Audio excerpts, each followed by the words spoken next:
Ser Podcast. Las 7 de hoy por hoy. Ser Podcast. Hola, muy buenos días. Hoy es una de esas mañanas en las que la crónica internacional marca la agenda. En Ucrania, por ejemplo, hace menos de una hora se han vuelto a oír fuertes explosiones en el centro de Kiev, justo una semana después de los últimos ataques. De momento solo sabemos que hay edificios afectados.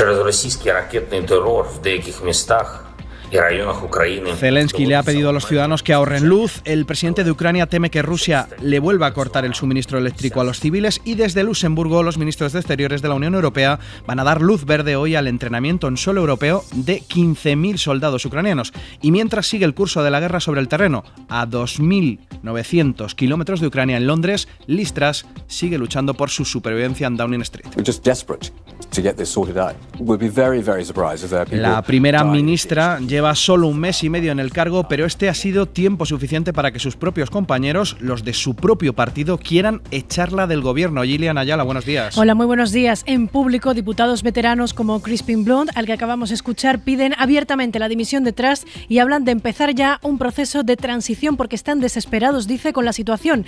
Pero de puertas para adentro, según el Daily Mail, ya son 100 los conservadores que tienen lista una carta para pedir oficialmente la destitución de Liz Truss como líder del partido. Por su mala gestión económica. Su plan fiscal, con una rebaja de impuestos a los más ricos, hundió la libra en los mercados. El viernes destituyó al ministro de Finanzas para intentar salvarse ella en el gobierno y hoy va a tener la primera reunión formal con el nuevo titular de Economía. Y la crónica del mundo se completa en Brasil, con el cara a cara entre Jair Bolsonaro y Lula da Silva antes de la segunda vuelta de las elecciones. Fica aqui, Lula, fica aqui. Deixa eu lhe falar uma coisa. Fica aqui. Você sabe o que eu fiquei sabendo agora? No me compare con seus amigos corruptos. Con el mismo tono bronco y agresivo que vimos en la campaña para la primera vuelta, los ataques mutuos de corrupción y de gestión de la crisis económica han marcado este nuevo cara a cara. Brasil se juega su futuro político en menos de 15 días. En España esta semana también va a ser noticia otro cara a cara. Mañana Pedro Sánchez y Alberto Núñez Feijóo se vuelven a enfrentar en el Senado. Con la negociación para renovar el Consejo General del Poder Judicial todavía en marcha y avanzando, aunque lo previsible es que pase lo mismo que en la última sesión de control en el Congreso, donde el presidente del Gobierno y la portavoz del PP se enzarzaron en un debate económico, pero dejaron fuera al Poder Judicial. Este fin de semana Alberto Núñez Feijóo y la portavoz socialista Pilar Alegría han dejado claras las diferencias entre ambos partidos. Amigos, los presupuestos que se han presentado distan mucho de lo que necesita España. Realmente, los presupuestos que se han presentado para este próximo año electoral, es el programa electoral más caro de nuestra historia. Esperemos, ojalá llegue al Senado con alguna propuesta realista y clara, pero me temo que esa actitud obstruccionista y negacionista que ha mantenido a lo largo de esta legislatura va a ser lo que nos encontraremos por parte del Partido Popular el próximo martes. Es lunes, es 17 de octubre, el descontento social vuelve a ser noticia en Francia.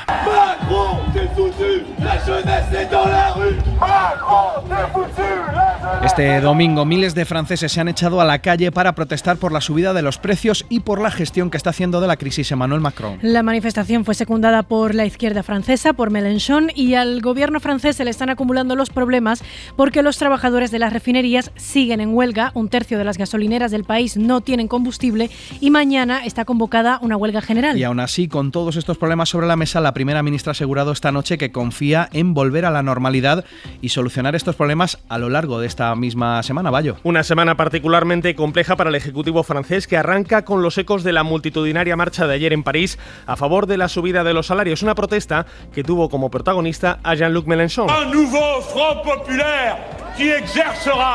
El líder de la izquierda insumisa que busca agitar las calles previo a la huelga general de este martes, convocada por el sindicato CGT, que mantiene su particular pulso al gobierno, bloqueando 4 refinerías del país y proponiendo en riesgo el suministro en las gasolineras.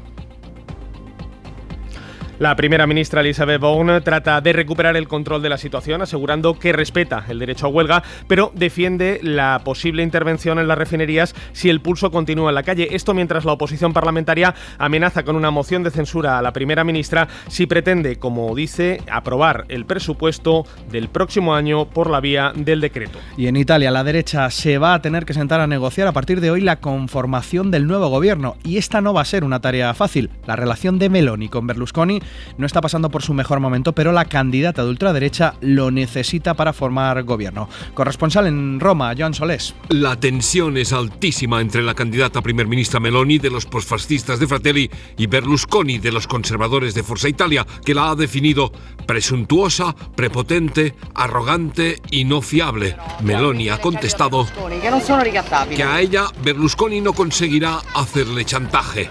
A primera hora de esta tarde está prevista una reunión entre los dos y quizás resuelvan sus diferencias. De lo contrario, estaría en riesgo la formación del nuevo gobierno de la derecha. Mientras, la oposición sigue indignada por la elección de dos extremistas, así los definen La Russa y Fontana, para la presidencia del Senado y de la Cámara, segunda y tercera máxima autoridad del Estado italiano. Sono loro che hanno deciso di cominciare in modo incendiario questa legislatura. Son ellos, ha afirmado Letta de los socialdemócratas del Partido Democrático, quienes han decidido esta forma incendiaria de empezar la legislatura. Si sono comprati i voti di alcuni dell'opposizione. Han comprado votos a la oposición, les ha acusado De Luca, presidente de la región de Nápoles. La Russa, presidente del Senado, con su casa llena de estatuas y símbolos fascistas, me produce urticaria. Y ha añadido, el otro, el presidente de la Cámara, Fontana, es un troglodita.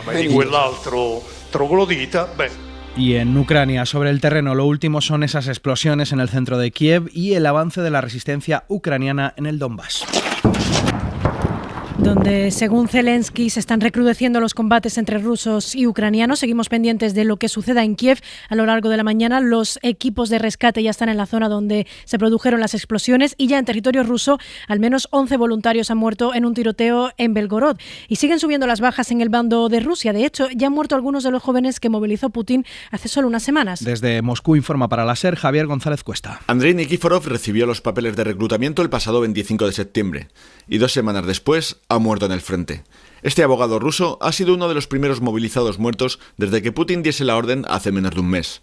La gobernación de Chelyabinsk ha confirmado también un puñado de fallecidos más, mientras que los medios de otras regiones también recogen más casos. Putin aseguró el viernes que al menos 16.000 de los movilizados ya han entrado en combate, y eso pese a la ausencia de entrenamiento. La tensión es máxima. Cientos de miles de rusos han huido del país y desde los campos de entrenamiento se escuchan cada vez más quejas. El estrés ya ha provocado suicidios e incluso una masacre el pasado sábado en un polígono militar junto a la frontera ucraniana. Al menos 11 reclutas murieron tiroteados por otros 2 tras una supuesta discusión.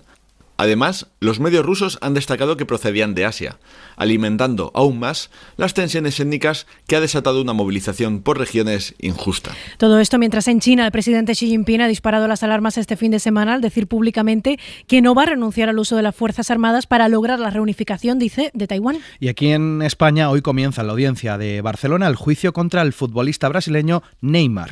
El exjugador del Barça está acusado de corrupción en su contrato con el club. Entre los acusados por estafa se encuentran también sus padres y los expresidentes del club blaugrana, Sandro Rosell y Josep María Bartomeu. Vamos hasta Barcelona. Sergi López, buen día. Hola, buen día. Neymar y su padre están acusados de firmar 2 contratos simulados con el Barça, obviando que ya habían vendido los derechos del jugador a una empresa brasileña a la que en principio deberían haber pagado un 40% de sus beneficios. Uno de estos contratos, de 40 millones de euros, sirvió, según la Fiscalía, para ligar el fichaje de Neymar antes de que quedara libre en el mercado. La Fiscalía pide 2 años de cárcel para el jugador. La empresa además reclama una indemnización de más de 150 millones de euros. Y hablamos ahora de salud, porque la sociedad científica está denunciando que en España se están realizando procedimientos invasivos sin anestesia. Según los especialistas, las comunidades autónomas están autorizando a médicos de otras especialidades, incluso a otro tipo de profesionales como podólogos, enfermeras o dentistas, para que usen fármacos anestésicos no aptos para estos procedimientos. Nos lo cuenta Teresa Rubio. Hablamos de sedaciones que se realizan fuera de quirófano para procedimientos como endoscopias, gastroscopias o colocación de prótesis cardíacas por cateterismo. Javier García es presidente de SEDAR. Es decir, procedimientos invasivos, incluso a veces largos de toda una mañana, se están autorizando a hacer por muchísimos especialistas de una forma que verdaderamente preocupa por la seguridad del enfermo. Una situación que están provocando las propias comunidades que están autorizando a la realización de sedaciones, incluso con fármacos anestésicos, a todo tipo de especialidades: cardiólogos, digestólogos, neumólogos, pero incluso también podólogos, odontólogos, enfermeras, de una forma casi, parece que sin límites. No se pueden comparar 4 años de especialidad, dicen desde la Sociedad Científica, con un curso intensivo para tener competencia en anestesia.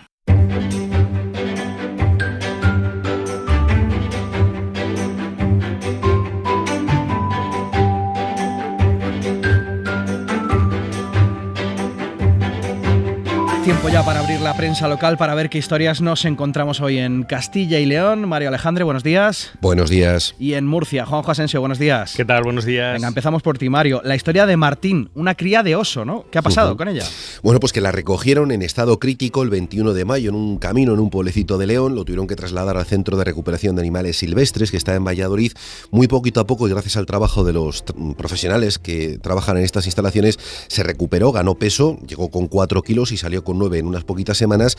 Cuando consideraron los veterinarios que había llegado el momento, pues este jovencísimo plantígrado tuvo que hacer otro viaje, se tuvo que marchar hasta Cantabria, en un recinto en el que puede estar en régimen de semilibertad. En estas próximas semanas lo que van a hacer quienes están con él es comprobar que su adaptación es prácticamente normal, y el objetivo definitivo es que vuelva al medio natural.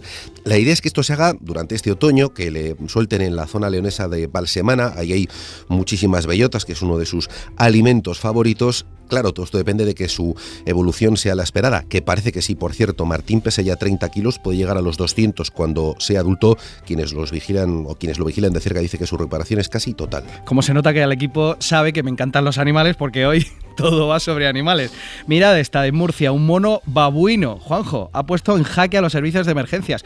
¿De dónde se ha escapado? ¿Qué ha pasado? Pues mira, aquí, como sabes, hemos visto ponis y cabras deambulando por calles de algunas pedanías. Hace un año fue muy comentado el avistamiento de un canguro en la pedanía de Monteagudo. Por eso, aunque resulte llamativo, no debería causarnos sorpresa que nos topemos con este mono babuino. Bueno, pues así ocurría después de que este animal se escapara de las instalaciones de la Facultad de Veterinaria de la Universidad de Murcia, en el campus de Espinardo. Su captura no fue fácil. Como dices, puso en jaque a todo el mundo, a policía local, a Guardia Civil, a personal de la universidad, Protección Civil, hasta que tuvo que intervenir el veterinario de Terranatura, un parque zoológico ubicado muy cerca de donde se escapó el babuino. Un dardo tranquilizante puso fin a la fuga del mono, que en buen estado regresó a las instalaciones de la Universidad de Murcia. El babuino, lo vi en algunas imágenes, Juanjo, buen humor no tenía precisamente, ¿eh? No, la verdad es que no, la verdad es que son, bueno, ya sabes tú cómo es en este caso la naturaleza de algunos animales. Hay que llevar mucho cuidado, hay que tenerlos más bien lejos. Bueno, y también un jabalí en Lorca. Sí, la Guardia Civil localizó y rescató a un jabalí que había caído a un canal de riego en la Diputación Lorquina de Río y que era incapaz de salir por sí mismo. Los vecinos alertaron de que este animal llevaba 2 días atrapado en ese canal sin poder salir. Estaba ya haciendo muchos esfuerzos por intentar mantenerse a flote, estaba exhausto, aunque no había que confiarse debido a la naturaleza también de estos animales y a la agresividad que suelen mostrar cuando están fuera de su hábitat natural. Pero bueno, al final hubo un final feliz. Los agentes del Seprona pudieron con una cuerda sacar al animal, que tras recuperar el aliento después de unos minutos, pues volvió correteando al monte. Hoy, como ves, de animales. Sí, de lo de Fortuna el ataúd, como ya hemos hablado antes, mejor ni te pregunto, ¿no? Sí, bueno, la verdad es que sin duda alguna es uno de los virales, ¿no?, de Murcia, ¿no? Imaginaros que estáis en esa terraza en un bar, aparece la banda municipal de música tocando la marcha fúnebre, luego después del ataúd sale Darth Vader con la marcha imperial. Bueno, en definitiva, una miscelánea, ¿no?, de géneros musicales para pedir la mano, porque también os recuerdo que le pidió mano cantando el Can't Help Falling in Love de Elvis. Estamos apañados. Gracias, Juanjo. Un saludo. Un abrazo. Hasta luego. Mario, vuelvo contigo porque si hay algo en Burgos que es chulo de verdad es el tema de los dinosaurios, ¿no? Y además veo que estáis de cumpleaños con vuestro parque jurásico particular, el Museo de Dinosaurios de Salas de los Infantes, ¿no? Sí, cumple 21 años. Bueno, Burgos es una provincia en la que podemos aprender muchísimo de nuestra historia remota, no solo por los yacimientos de Tapuerca, también está ahí este museo que en estos 21 años pues suma ya 250.000 visitantes, fósiles, reproducciones a escala real de animales míticos como el Tyrannosaurus Rex o un nido de 20 metros de longitud, son algunos de estos atractivos. Hablamos en definitiva de la posibilidad de tocar casi restos de hace 120 millones de años sin tener que plantearse debates de este tipo. Dios crea a los dinosaurios, Dios destruye a los dinosaurios, Dios crea al hombre, el hombre destruye a Dios, el hombre crea a los dinosaurios. Los dinosaurios comen al hombre, la mujer hereda la tierra. Que no sería una mala solución definitiva. No nos vendría nada mal. Los promotores están orgullosos del balance de estas 2 décadas del museo, pero creen que podrían aumentar más las visitas si esta instalación recibiera el apoyo que merece por parte de las instituciones, porque además este centro cultural está ubicado en un pueblo, en el medio rural, ese que tanto preocupa, al menos sobre el papel y en el discurso, a nuestros políticos. Mario, un abrazo. Otro, hasta luego. Hasta luego.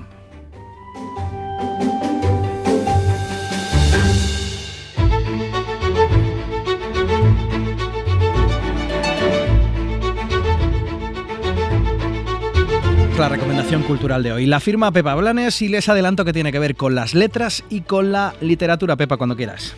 El autor del Club de la Lucha, novela que luego se convirtió en película con Brad Pitt, Chuck Palahniuk, regresa a la literatura, pero no con otra novela, sino con una especie de manual de escritura. Plantéate eso, se titula y está publicado en España por Random House, en la que dice que aprendió a escribir lo que le enseñaron sus maestros, esos a los que pagaba $20 por las clases. Habla de otros autores que le inspiraron, de cómo debe funcionar la estructura de una buena novela y reflexiona y mucho sobre sus propias novelas como Asfixia, Fantasmas o Rant y, por supuesto, El Club de la Lucha. La gente suele preguntarme si conozco a Tyler Durden. El escritor americano cuenta que antes de su gran éxito trabajaba en una empresa de montaje de camiones. Dice que todos sus compañeros en esa fábrica eran periodistas y que al final se apuntaron a un taller de escritura. Ahí cambió su vida. Cuando padeces insomnio, nunca te duermes del todo. Y nunca estás del todo despierto. Ahora regala este libro a los amantes de la literatura, a los que les gusta escribir bien y también a los fans del humor y la retranca del propio Palahniuk, autor de culto para varias generaciones.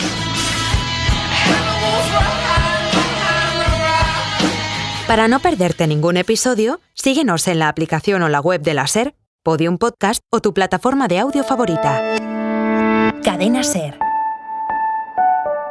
La radio.